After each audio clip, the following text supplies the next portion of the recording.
দেখো বন্ধুরা, আজ শুরু করছি। কি বলেছে? Everywhere there was the same dryness, the same stiff woody plants.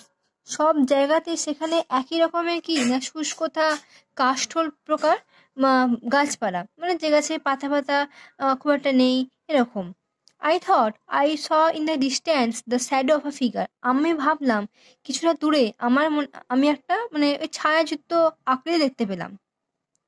On a chance I headed towards it. এক মুহূর্তে আমি তার দিকে মাথায় করে এগিয়ে গেলাম। It was a shepherd. এটা ছিল একটা মেষ বালক। 30 lambs also were resting near him on the scorching ground.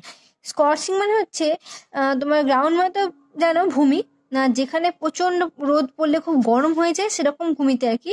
তো যেখানে এই মেষ পালকটা ছিল, তার কাছে প্রায় 30টা ভেড়া তারাও বিশ্রাম নিচ্ছিল।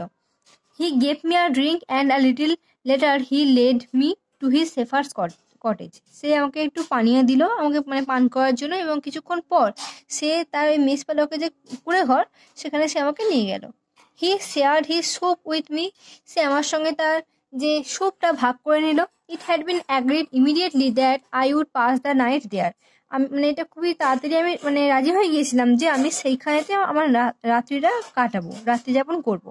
The closest village being still more than a day and a half farther on.